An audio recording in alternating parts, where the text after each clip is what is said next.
Congratulations. No, I wanted to do that. I'm subscribing right now. I subscribe. അടിപൊളി. I subscribe. Thank you. See, I subscribe. Thank you. 9 lakh subscribers. Congratulations, മക്കളെ. Hi, നമസ്കാരം. എന്താണ് വിശേഷം? എല്ലാവർക്കും സുഖമെന്ന് വിശ്വസിക്കുന്നു. ഞങ്ങളിവിടെ സുഖമായിരിക്കുന്നു. അപ്പോൾ ഇന്നത്തെ വീഡിയോയുടെ പ്രത്യേകത നിങ്ങൾക്ക് അറിയാമല്ലേ? അതായത് നമ്മുടെ വിനാസ് കറികളിൽ 9 lakh സബ്സ്ക്രൈബേഴ്സ് പിന്നിട്ടിരിക്കുകയാണ്. അപ്പോൾ ഈ സന്തോഷം നിങ്ങളുടെ അടുത്ത് പങ്കുവയ്ക്കാനാണ് ഞാൻ വന്നിരിക്കുന്നത്. സാധാരണ രീതിയിൽ ഞാൻ ഓരോ ലക്ഷം സബ്സ്ക്രൈബേഴ്സ് പിന്നിടുമ്പോഴും സെലിബ്രേഷൻ ഒക്കെ ഉണ്ടാവാറുണ്ട്. പക്ഷേ ഇപ്രാവശ്യം ഞാൻ വിചാരിച്ചു സെലിബ്രേഷൻ ഒന്നും വേണ്ട, നിങ്ങളുടെ അടുത്ത് ജസ്റ്റ് ഒന്ന് കുറച്ചൊരു സംസാരിക്കാമെന്ന് വിചാരിച്ചിട്ടാണ് ഞാൻ വന്നിരിക്കുന്നത്. അപ്പോൾ പിന്നെ മക്കൾ ഇവിടെ ഇല്ല, ചേട്ടൻ ഓഫീസിൽ പോയി. അപ്പോൾ പിന്നെ ഞാൻ ഒറ്റയ്ക്ക് സെലിബ്രേറ്റ് ചെയ്തിട്ട് കാര്യമില്ലല്ലോ. അപ്പോൾ നമുക്ക് ഗ്രാൻഡ് ആയിട്ട് 1 million ആകുമ്പോൾ സെലിബ്രേറ്റ് ചെയ്യാം. നിങ്ങളുടെ കൂടെ തന്നെ ഞാൻ അതിനുവേണ്ടി വെയിറ്റ് ചെയ്തിരിക്കുകയാണ്. അപ്പോൾ ഈ സമയത്ത് എനിക്ക് ഞാൻ ഓരോ ലക്ഷം സബ്സ്ക്രൈബേഴ്സ് പിന്നിടുമ്പോഴും ഞാൻ നിങ്ങളുടെ അടുത്ത് പറയുന്ന പോലെ തന്നെയാണ് എനിക്ക് ഇന്നും പറയാനുള്ളൂ. എന്താണ്? നന്ദി.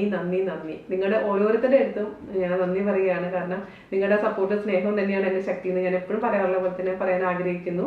അതുപോലെ തന്നെ എൻ്റെ എൻ്റെ മക്കള്, എൻ്റെ അച്ഛനമ്മയും, ജാൻ ചേട്ടൻ്റെ അച്ഛനമ്മയും, അതുപോലെ തന്നെ എൻ്റെ അനു, എൻ്റെ സുഹൃത്തുക്കള്, പിന്നെ നമ്മുടെ വിനാസ് കഥകളുടെ അഡ്മിൻസ്, എല്ലാവരുടെയും സപ്പോർട്ട് എനിക്കുണ്ട്. എല്ലാവരുടെയും സപ്പോർട്ട് ഉണ്ടെങ്കിലാണല്ലോ നമുക്ക് മുന്നോട്ട് പോകാൻ പറ്റുള്ളൂ. കാരണം ഒരാൾ ഡൗൺ ആയി കഴിഞ്ഞാൽ ഞാനും ഡൗൺ ആവും. അതാണ് എൻ്റെ ഒരു കാര്യം. അപ്പോൾ നമുക്ക് സാധാരണ രീതിയിൽ എല്ലാവരും പറയും സന്തോഷിച്ചിരിക്കുന്ന സമയത്ത് ഒരുപാട് പേര് നമ്മുടെ കൂടെ ഉണ്ടാവും അല്ലേ. പക്ഷെ നമ്മളൊരു എന്തെങ്കിലും ഒരു പ്രോബ്ലത്തിൽ അല്ലെങ്കിൽ നമ്മൾ ഡിപ്രഷനിലോ ഡെസ്പായിരിക്കുന്ന സമയത്ത് നമ്മുടെ കൂടെ നിൽക്കുന്ന ആൾക്കാരാണ് നമ്മുടെ യഥാർത്ഥ സുഹൃത്തുക്കൾ എന്ന് പറഞ്ഞു കേട്ടിട്ടില്ലേ. അതുപോലെ തന്നെ എനിക്ക് ഒരുപാട് നല്ല സുഹൃത്തുക്കളുണ്ട്. അപ്പോൾ അതന്നെ എൻ്റെ ഒരു വലിയ ഭാഗ്യം തന്നെയാണ്. അപ്പോൾ കഴിഞ്ഞ ദിവസം ജാൻ പറയുന്നുണ്ടായിരുന്നു, നിന്നെ വൈറ്റമിൻ B12 അതുപോലെ തന്നെ D ഡെഫിഷ്യൻസിക്കും വീണെ തളർത്താൻ പറ്റില്ല എന്ന്. അപ്പൊ അതന്നെ ഒരു വലിയൊരു മോട്ടിവേഷൻ ആണ്. ജാനോട് ഈ സമയത്ത് എനിക്ക് നന്ദി പറയാതിരിക്കാൻ പറ്റില്ല.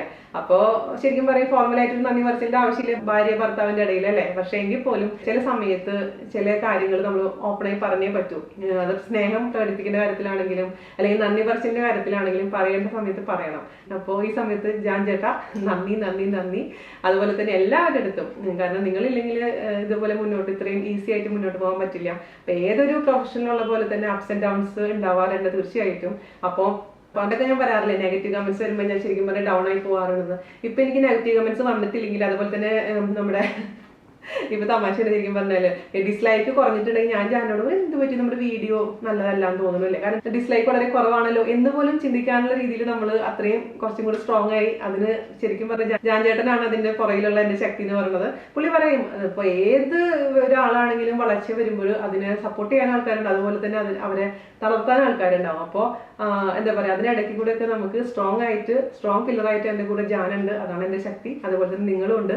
അപ്പൊ എനിക്ക് സുഖമില്ലാതിരിക്കുന്ന സമയത്ത് നിങ്ങൾ ഒരുപാട് പേര്, എനിക്ക് അറിയാൻ കൂടില്ല നിങ്ങൾ പലരെയും. അപ്പോൾ നിങ്ങൾ എനിക്ക് ഫേസ്ബുക്ക് വഴിയും അതുപോലെ തന്നെ മെയിൽ വഴി എനിക്ക് ഡെയിലി മെസ്സേജ് അയക്കുന്നുണ്ടായിരുന്നു. വീണ്ടും ചേച്ചി അസുഖം മാറിയോ കുറഞ്ഞോ, ഞങ്ങൾ പ്രാർത്ഥിക്കുന്നുണ്ട്. എൻ്റെ നക്ഷത്രമൊക്കെ ചോദിച്ചു. മകൻ എന്ന് പറഞ്ഞപ്പോൾ അവര് അമ്പലത്തിൽ പോയി പുഷ്പാഞ്ജലി കഴിപ്പിച്ചു. ഫോട്ടോ ഒക്കെ എനിക്ക് അയച്ചു തന്നിട്ടുണ്ടായിരുന്നു. അപ്പൊ അതൊക്കെ കാണുമ്പോൾ എന്താ ഞാൻ പറയാ, ഞാൻ ആരും ഇല്ലാതിരുന്നിട്ട് പോലും നിങ്ങൾ എന്നെ നിങ്ങളുടെ ഫാമിലിയിലത്തെ ഒരു അംഗമായിട്ട് കരുതുന്നു. അപ്പോൾ ലോകത്തിലെ പല ഭാഗത്തു നിന്നാണ് എനിക്ക് മെസ്സേജ് വരുന്നത്. അതിൽ കുറെ അമ്മമാരുണ്ട്, അനിയത്തിമാരുണ്ട്, ചേച്ചിമാരുണ്ട്, അതുപോലെ തന്നെ ചേട്ടന്മാര്, അനിയന്മാരുണ്ട്. അപ്പോൾ എല്ലാവരുടെ അടുത്തും ഈ സമയത്ത് എനിക്ക് ഒറ്റ കാര്യം മാത്രം പറയാനുള്ളൂ, ഒരുപാട് സ്നേഹം തിരിച്ചും അതുപോലെ തന്നെ നന്ദി. അപ്പോൾ ഞാൻ പറഞ്ഞാൽ ചിലപ്പോൾ ഇമോഷണൽ ആയിട്ട് മാറും. അതുകൊണ്ട് ഞാൻ ഇവിടെ വെച്ചത് ആ പരിപാടി സ്റ്റോപ്പ് ചെയ്യാം. അപ്പോൾ ഞാൻ പറഞ്ഞ പോലെ ഇന്നത്തെ വീഡിയോ ഞാൻ ഷൂട്ട് ചെയ്തിരിക്കുന്ന നാട്ടിൽ വെച്ചിട്ടാണ് കേട്ടോ. നാട്ടിൽ ഞാൻ 2 ദിവസത്തിന് വേണ്ടി പോയിട്ടുണ്ടായിരുന്നു. അപ്പോൾ ശരിക്കും പറഞ്ഞാൽ ഭയങ്കര ഹെക്ടിക് ആയിരുന്നു ഇപ്രാവശ്യത്തെ ജേർണി എന്ന് പറയുന്നത്. പിള്ളേർ വീട്ടിൽ തന്നെയായിരുന്നു, ജാനും മക്കളും ദുബായിലായിരുന്നു. നാട്ടിൽ പോയി അമ്മേനെ കണ്ടു, അമ്മേനെ കൂടെ കുറച്ച് സമയം സ്പെൻഡ് ചെയ്തു. മെയിനായിട്ട് ഞാൻ പോയത് എന്താണെന്ന് വെച്ച് കഴിഞ്ഞാൽ അമ്മേനെ ഇടയ്ക്ക് ഞാൻ പോയില്ലെങ്കിൽ ഡൗൺ ആയി പോവാള്. അവർ 3 മാസം കൂടുമ്പോൾ പോയി കഴിഞ്ഞാൽ കുറച്ചൊന്ന് മോട്ടിവേഷൻ ഒക്കെ കൊടുത്ത് ഒന്ന് സ്ട്രോങ് ആയിട്ട് തിരിച്ചു വന്നു കഴിഞ്ഞാൽ പിന്നെ ഒരു 3 മാസക്കാലം അമ്മ കുറച്ച് നന്നായിട്ട് ഇരുന്നോളും. അപ്പോൾ ഞാൻ പോയ സമയത്ത് തന്നെ അമ്മയുടെ ബ്ലഡ് ഒക്കെ ടെസ്റ്റ് ചെയ്തു. റിസൾട്ട് വന്നപ്പോഴും എൻ്റെ സെയിം പ്രശ്നം തന്നെയാണ്. അമ്മയ്ക്ക് ഭയങ്കര ലോ ആണ് വൈറ്റമിൻ ഡിയും B12. അപ്പൊ അതിന്റെ മെഡിസിൻ ഒക്കെ സ്റ്റാർട്ട് ചെയ്തിട്ടുണ്ട്. അപ്പൊ നാട്ടില് ഞാൻ അടുത്ത പ്രാവശ്യം ജൂൺ 28-ാം തീയതിയാണ് പോകുന്നത്, വലിയ വെക്കേഷന്. അപ്പോഴേക്കിനും അമ്മ കുറച്ചും കൂടെ ആക്റ്റീവ് ആവുമെന്ന് ഞാൻ വിശ്വസിക്കുന്നു. അപ്പോൾ അമ്മയുടെ കൂടെ വിഷു ആഘോഷിച്ചു. കാരണം ഞാൻ ഏപ്രിൽ 15-ാം തീയതി അല്ലേ വിഷു. ആ സമയത്ത് എനിക്ക് നാട്ടിൽ പോകാൻ പറ്റില്ല. പിന്നെ ഞാനില്ലെങ്കിൽ പിന്നെ അവര് വിഷു ആഘോഷിക്കില്ല. അപ്പൊ ഞാൻ കരുതി ഞാനൊന്ന് പോയി അമ്മയുടെ കൂടെ ഒക്കെ ഒന്ന് വിഷു ആഘോഷിച്ചിട്ട് വന്നാലോ എന്ന് വിചാരിച്ചിട്ട് ഈ സമയം തന്നെ ചൂസ് ചെയ്തത്. അവിടെ പോയി സദ്യയൊക്കെ കഴിച്ചു, അമ്മയ്ക്ക് വാരിയൊക്കെ കൊടുത്തു, വിഷുപ്പുടമൊക്കെ വാങ്ങിച്ചു കൊടുത്തു. അങ്ങനെ ഒരു എന്താ പറയുക, 2 ദിവസമാണെങ്കിൽ പോലും നല്ല സന്തോഷമായിട്ടുള്ള ദിവസങ്ങളായിരുന്നു. അപ്പൊ ആ 2 ദിവസത്തെ ഓർമ്മ ഇനി 3 മാസക്കാലം എന്താ പറയുക എൻ്റെ മനസ്സിലുണ്ടാവും. മുന്നോട്ട് പോകാനുള്ള ഒരു ഊർജ്ജം തന്നെയാണത്. അപ്പോൾ ഞാൻ വീഡിയോ ഇട്ടിട്ടുണ്ടായിരുന്നു, കുറേ പേര് കണ്ടിട്ടുണ്ടായിരുന്നു. അതുപോലെ തന്നെ വിഷുക്കണി എങ്ങനെ ഒരുക്കുക എന്നുള്ള വീഡിയോ നിങ്ങൾ ഒരുപാട് എന്നോട് റിക്വസ്റ്റ് ചെയ്തിട്ടുണ്ടായിരുന്ന കാരണമാണ് ഞാൻ ഇട്ടിട്ടുണ്ടായിരുന്നത്. അപ്പോൾ ഞാൻ പ്രത്യേകിച്ച് പറഞ്ഞിട്ടുണ്ടായിരുന്നു എന്തെങ്കിലും തെറ്റുകുറ്റങ്ങളുണ്ടെങ്കിൽ ക്ഷമിക്കണം. കാരണം ഓരോ ഏരിയയിൽ വെക്കുന്ന ഓരോരുത്തരും വെക്കുന്നത് ഓരോ രീതിയിലാണ്. അമ്മ എന്നെ പഠിപ്പിച്ചെന്നതാണ് ഞാൻ നിങ്ങൾക്ക് കാണിച്ചു തന്നിട്ടുണ്ടായിരുന്നത്. അപ്പോൾ ഒരുപാട് പേര് ചോദിച്ചു വിഷു ആയിട്ടില്ലോ, ഇതിനു മുമ്പ് എന്തിനു വിഷുക്കണി വെച്ചത്. അപ്പോൾ ഞാൻ പറഞ്ഞില്ല, നാട്ടിൽ പോകുമ്പോഴാണ് എനിക്ക് ഇതൊക്കെ കാണിച്ചു തരാൻ പറ്റുള്ളൂ. അപ്പോൾ എന്തെങ്കിലും തെറ്റുകുറ്റങ്ങളുണ്ടെങ്കിൽ നിങ്ങൾക്ക് ക്ഷമിക്കുക. അപ്പോൾ ഇന്നത്തെ വീഡിയോ എന്ന് പറയുന്നത് എന്താ പറയുക, നാട്ടിൽ വെച്ച് ഷൂട്ട് ചെയ്തിട്ടുള്ള ഒരു കക്കരിക്ക പാനീയം. കക്കരിക്ക എന്ന് പറഞ്ഞു കഴിഞ്ഞിട്ട് വേറെ പേര് പൊട്ടുവെള്ളരി എന്ന് പറയും ചിലവര്. അപ്പോൾ അതെന്ന് പറഞ്ഞാൽ ചൂട് കാലത്താണ് കൂടുതലായിട്ട് ഉണ്ടാവുന്നത്. അപ്പൊ ഈ സമയം സീസണാണ് നാട്ടില്. കക്കരിക്ക എന്ന് പറയുമ്പോഴേക്കും എനിക്ക് ഒരുപാട് ഓർമ്മകൾ വരും. കാരണം എന്താ പറയാ, ഞാൻ വീഡിയോയിൽ പറഞ്ഞിട്ടുണ്ടായിരുന്നു എന്റെ വലിയമ്മയുടെ വീട് അഞ്ചങ്ങാടിയാണ്, കൊടുങ്ങല്ലൂര്. അപ്പൊ ചെറുപ്പത്തിലെ അമ്മയുടെ കൂടെ ഞാൻ വലിയമ്മയുടെ വീട്ടിൽ പോകുമായിരുന്നു. വലിയമ്മയുടെ വീടിന്റെ ബാക്ക് സൈഡിൽ കുറച്ച് പാടാണ്. അപ്പൊ കുമ്മട്ടിങ്ങ, വെള്ളരിക്ക, അതുപോലെ തന്നെ ഈ കക്കരിക്കാണ് അവിടുത്തെ കൃഷി ആയിരുന്നു ആ സമയത്ത്. അപ്പൊ വല്യമ്മ കുറെ അവിടെ നിന്ന് പൊട്ടിച്ചു തരുമായിരുന്നു. അപ്പോൾ പാളയിലൊക്കെ കെട്ടിക്കൊണ്ടുവരുന്നതും അതുപോലെ അതൊക്കെ നല്ലൊരു മെമ്മറിയാണ്. അപ്പൊ ഒരു പ്രാവശ്യം ഞാൻ ആ വലിയമ്മ അവിടുത്തെ കുളത്തിൽ വീണുപോയി. ഞാൻ ചെറിയ കുട്ടിയായിരുന്നു കേട്ടോ, എനിക്ക് ഓർമ്മയില്ല ആരൊക്കെ അവനെ രക്ഷപ്പെടുത്തി. അപ്പൊ അന്ന് ഞാൻ പറയും, അന്ന് രക്ഷപ്പെടുത്തിയാലും ഇപ്പൊ നിങ്ങൾ അനുഭവിക്കുന്നു എന്ന് പറയുന്ന പോലെ ഒരുപാട് നല്ല നല്ല ഓർമ്മകളുണ്ട് കക്കരിക്ക എന്ന് പറയുമ്പോൾ തന്നെ. ഇപ്രാവശ്യം നാട്ടിൽ പോയപ്പോൾ എനിക്ക് കക്കരിക്ക കിട്ടിയപ്പോൾ ഞാനതൊന്ന് കാണിച്ചതാണ്. അപ്പോൾ ഇവിടെ കിട്ടുമെന്ന് എനിക്ക് അറിയില്ല കേട്ടോ, ഞാൻ കണ്ടിട്ടില്ല ദുബായിലൊന്നും. പക്ഷെ കിട്ടുകയാണെങ്കിൽ നിങ്ങൾ ചെയ്യാം. നാട്ടിലെല്ലാവരും എന്തായാലും ചെയ്ത് നോക്കണം. അതൊരു കുളിർമ, അത് കുടിച്ചു കഴിഞ്ഞാൽ നല്ലൊരു തണുപ്പ് കിട്ടും ശരീരത്തിന്. ഐസൊന്നും ഇടണ്ട കേട്ടോ, ഐസ് ഇടാണ്ട് ഉണ്ടാക്കിയാൽ മതി.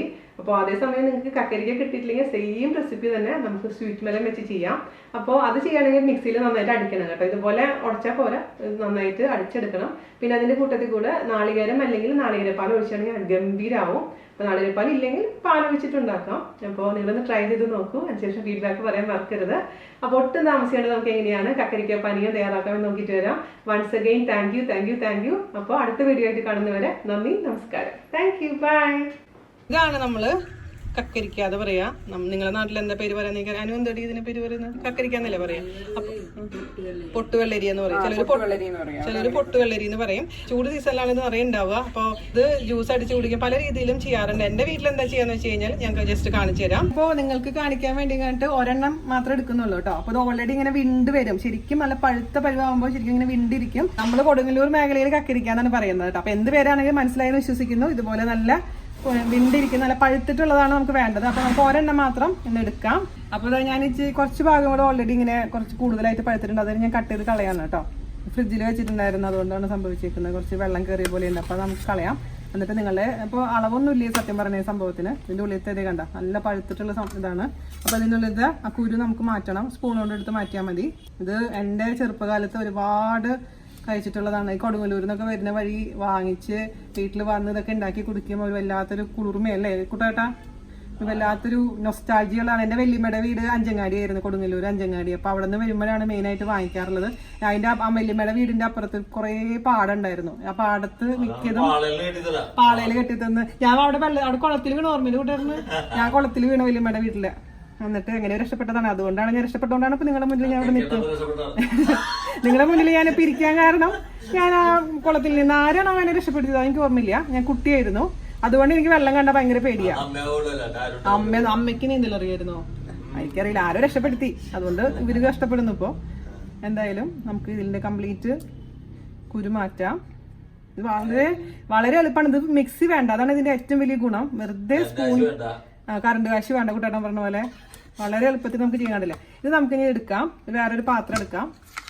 അപ്പോൾ ഇതിലേക്ക് സ്പൂണ് വെച്ചിട്ട് ഇതിങ്ങനെ വടിച്ചിടാം. ശരിക്കും പറഞ്ഞു കഴിഞ്ഞാൽ വളരെ സോഫ്റ്റ് ആയിട്ടുള്ളൊരു മറ്റേ വെള്ളരിക്ക പോലൊന്നും അല്ല കേട്ടോ. കണ്ട ഇങ്ങനെ, അല്ലെങ്കിൽ തൊലി ഇങ്ങനെ പിടിച്ചാലും മതി.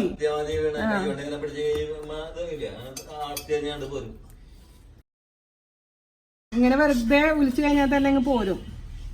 പിന്നെ അതാണ് നല്ലത്. അത് കഴിഞ്ഞു അതാണ് ഈസി, കുറച്ചും കൂടി ഈസി ഈ പറഞ്ഞ പോലെ.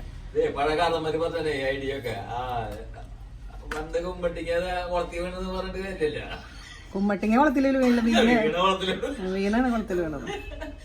അപ്പൊ ഇതുപോലെ ഈ തൊലി മാത്രം ജസ്റ്റ് ഒന്ന് റിമൂവ് ചെയ്യാം കേട്ടോ. അടുത്ത ഇവിടെ ക്യാമറമാൻ സരോജിനി ചേച്ചിയാണ് ഇന്ന് ക്യാമറ വുമൺ. കാരണം ഞാൻ ട്രൈപോഡ് കൊണ്ടുവന്നിട്ടില്ലേ ഭയന്ന് വന്നപ്പോഴേ. അപ്പൊ ഞാൻ മൊബൈലിലാണ് ഇപ്പൊ വീഡിയോ എടുക്കുന്നത്. കാരണം ഇവിടെ നാട്ടിൽ വരുമ്പോൾ ഇതല്ലേ ഈ സാധനങ്ങളൊക്കെ നാട്ടിലേ കിട്ടുള്ളൂ, ദുബായിൽ ഇത് കിട്ടില്ല. അപ്പൊ നമ്മൾ ഇതിലേക്ക് ഞാനിത് ഇട്ടിട്ടുണ്ടല്ലോ. എന്നിട്ട് നമുക്കൊരു കയ്യിലെടുത്തിട്ട് അതിന്റെ ബാക്ക് സൈഡ് വെച്ചിട്ട് നന്നായിട്ട് അങ്ങ് പ്രസ് ചെയ്ത് ഉടച്ചു കൊടുത്താൽ മതി. നന്നായിട്ട് ഇങ്ങനെ ഉടഞ്ഞു വരും. അല്ല അതിപ്പോൾ മിക്സിയുടെ ആവശ്യമൊന്നുമില്ല. മിക്സിയിൽ ഇട്ടിട്ടുണ്ടെങ്കിൽ ഇതിന്റെ വേറൊരു ടേസ്റ്റ് ആയിട്ട് മാറും. ഇത് ഇച്ചിരി ചെറിയ ചെറിയ കഷ്ണങ്ങൾ നമുക്ക് കടിക്കണം, അതാണ് അതിന്റെ ടേസ്റ്റ് ശരിക്കും പറഞ്ഞു കഴിഞ്ഞാൽ. അപ്പോൾ മൊത്തത്തിൽ നമുക്ക് ഒരു കൈലിന്റെ ബാക്ക് സൈഡ് വെച്ചിട്ട് ഇതങ്ങനെ പ്രസ് ചെയ്ത് എടുക്കാം കേട്ടോ. അപ്പൊ നമ്മൾ നന്നായിട്ട് ഒരു കയ്യിൽ വെച്ചിട്ട് ഉടച്ചെടുത്തിട്ടുണ്ട് കേട്ടോ. അപ്പൊ ഞാൻ പറഞ്ഞ പോലെ മിക്സിയിൽ അടിക്കണമെങ്കിൽ അടിച്ചോളൂ. ഇപ്പൊ പുറത്തുള്ള കുട്ടികൾക്കൊക്കെ മിക്സിയിൽ അടിക്കുന്ന താല്പര്യം അങ്ങനെ ചെയ്യാം. പക്ഷെ പുറത്ത് ഇത് കിട്ടില്ല, അത് വേറെ കാര്യം. ഇതിലോട്ട് നമുക്ക് ചേർത്ത് കൊടുക്കേണ്ടത് കുറച്ച് നാളികേരമാണ്. നാളികേരം ഇടുമ്പോഴാണ് പ്രത്യേക ടേസ്റ്റ് ഉള്ളത് കേട്ടോ. നാളികേരം ഇപ്പൊ ഞാനിപ്പോ 2 ടേബിൾ സ്പൂൺ നാളികേരം ഇട്ട് നോക്കട്ടെ. ഒരുപാട് നാളികേരം വേണ്ട കേട്ടോ. ഫ്രഷ് നാളികേരാണ്, ഇപ്പൊ തന്നെ ചിരകിയതാണ്. നന്നായി മിക്സ് ചെയ്ത് കൊടുക്കുക. അപ്പൊ നാളികേരം ചേർത്ത് കൊടുത്തിട്ടുണ്ട്. ഇനി നമുക്ക് ഇതിലേക്ക് ആവശ്യത്തിന് പഞ്ചസാര ചേർത്ത് കൊടുക്കാം. പഞ്ചസാര ചേർക്കാം, അതല്ലെങ്കിൽ ശർക്കര ചേർക്കാം കേട്ടോ. ഞാനിപ്പോ പഞ്ചസാരയാണ് ചേർക്കാൻ പോകുന്നത്. പഞ്ചസാര അളവ് നിങ്ങൾക്ക് താല്പര്യം അനുസരിച്ച് മാറ്റം വരുത്താം. ഞാനിപ്പോ ഒരു 2 ടേബിൾ സ്പൂൺ ഇട്ട് കൊടുത്ത് മിക്സ് ചെയ്ത് നോക്കട്ടെ. പിന്നെ വെള്ളം ആവശ്യത്തിന് ചേർത്ത് കൊടുത്താൽ മതി. ഒരുപാട് വെള്ളം ചേർക്കണ്ട. വെള്ളം നല്ല വെള്ളം പോലെ കുടിക്കണമെന്നുണ്ടെങ്കിൽ ഓക്കെ ഫൈൻ, കുഴപ്പമില്ല. പക്ഷെ ഇച്ചിരി തിക്കായിട്ടുള്ളതാണെന്നുണ്ടെങ്കിൽ അതിനനുസരിച്ച് വെള്ളം കുറവ് ചേർത്ത് കൊടുത്താൽ മതി കേട്ടോ. പിന്നെ സാധാരണ ഇതിൽ ഐസ് ഒന്നും ഇടാറില്ല, കാരണം ഇത് നമ്മുടെ ശരീരത്തിലേക്ക് നല്ല തണുപ്പ് പ്രദാനം ചെയ്യുന്ന ഒരു ഫ്രൂട്ടാണ്. അപ്പൊ പിന്നെ ഐസ് ഇട്ട് കഴിഞ്ഞാൽ അതിന്റെ ബലം പോകുന്ന പറയാം സാധാരണ രീതിയിൽ. അതുകൊണ്ട് നമ്മൾ നാടൻ രീതി ചെയ്യുമ്പോൾ ഐസ് ഇടാറില്ല. അപ്പൊ താല്പര്യം ഐസ് ഇട്ടോളൂ. എന്നിട്ട് നമുക്ക് ഇതിലേക്ക് വെള്ളം ചേർത്ത് കൊടുക്കും. അപ്പൊ ഞാൻ 1 ഗ്ലാസ് വെള്ളം ഒഴിക്കുന്നത് കേട്ടോ. 3 ടേബിൾ സ്പൂൺ പഞ്ചസാര ചേർത്ത് കൊടുത്തിട്ടുണ്ട്. പക്ഷെ ഞാൻ പറഞ്ഞ പോലെ അത് നിങ്ങളുടെ താല്പര്യത്തിനനുസരിച്ച് അതിൽ മാറ്റം വരുത്തണം. നന്നായിട്ട് മിക്സ് ചെയ്യുക. ശർക്കര ആണെങ്കിൽ പൊടിച്ചിടണം കേട്ടോ, അല്ലാണ്ട് ശർക്കര കട്ടയായിട്ട് ഇടാൻ പാടില്ല. ശർക്കര ആണെങ്കിൽ നന്നായിരിക്കും, പക്ഷെ എനിക്ക് എന്റെ ഫേവറേറ്റ് പഞ്ചസാരയാണ്. ഇങ്ങനെയാണ് അമ്മാമ്മയൊക്കെ ഉണ്ടാക്കി തരാറുള്ളത് പണ്ട്. ഒരു നുള്ള് ഉപ്പിട്ട് കൊടുക്കും. ഒരു നുള്ള് മാത്രം ഇടാനേ പാടില്ല, ഒരുപാട് കൂടാൻ പാടില്ല. ആ ഒരു പഞ്ചസാരയുടെ മധുരം ഒന്ന് ക്രമീകരിക്കാൻ വേണ്ടി നമ്മൾ ഉപ്പിടുന്നത്. ഇതുകൂടെ നമ്മളെ കുയിൽ അവിടെ ഇങ്ങനെ കൂയിക്കൊണ്ടേ ഇരിക്കുന്നുണ്ട്. അപ്പോൾ ഇതിൽ ഞാൻ ഇത്തിരി വെള്ളം കൂടിയപ്പോൾ ഞാൻ ഇച്ചിരിയും കൂടെ അതിലേക്ക് ഇട്ടിട്ടുണ്ട് കേട്ടോ. അപ്പോൾ ഈ കുറച്ച് ലൂസായി തോന്നിയപ്പോൾ ഞാൻ കുറച്ചും കൂടെ അതിലേക്ക് ചേർത്ത് കൊടുത്തിട്ടുണ്ടായിരുന്നു. അപ്പോൾ അതനുസരിച്ച് മാറ്റം വരുത്താം. ഞാനിപ്പോൾ ജസ്റ്റ് ടേസ്റ്റ് ചെയ്ത് നോക്കട്ടെ. പിന്നെ ഈ പറഞ്ഞ പോലെ നാളികേരത്തിന്റെ അളവും അധികം ഒരുപാട് നാളികേരം ഇടണ്ട, 2 ടേബിൾ സ്പൂൺ ഇട്ടാൽ മതിയാവും കേട്ടോ. അതായിരിക്കും ടേസ്റ്റ്. അല്ലെങ്കിൽ നാളികേരം മാത്രം നമുക്ക് കടിക്കാൻ വരുമ്പോൾ ടേസ്റ്റ് കുറഞ്ഞതായിട്ട് തോന്നും. ഞാൻ ജസ്റ്റ് ഒന്ന് ടേസ്റ്റ് ചെയ്ത് നോക്കട്ടെ. എനിക്ക് മതി. അപ്പോൾ ഇത്ര ഇൻഗ്രീഡിയൻസ് ഇത്രേ ഉള്ളൂ. അപ്പോൾ നിങ്ങളുടെ ഇഷ്ടത്തിനനുസരിച്ച് അതിന്റെ അളവിലൊക്കെ മാറ്റം വരുത്താൻ പ്രത്യേകിച്ച് ശ്രദ്ധിക്കണം. അപ്പോൾ ഞാൻ ഇനി ഒരു സെർവിംഗ് ഗ്ലാസ്സിലോട്ട് മാറ്റുകയാണ്. അപ്പോൾ ഞാനിപ്പോൾ ഇതിലേക്ക് 4 ടേബിൾ സ്പൂൺ പഞ്ചസാരയാണ് ഇട്ടിരിക്കുന്നത് കേട്ടോ.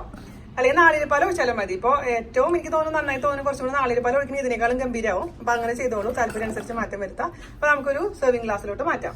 ഈ ഒരു കൺസിസ്റ്റൻസിയാണ് നമുക്ക് വേണ്ടത് കേട്ടോ, ഒരു പായസത്തിന്റെ കൺസിസ്റ്റൻസി.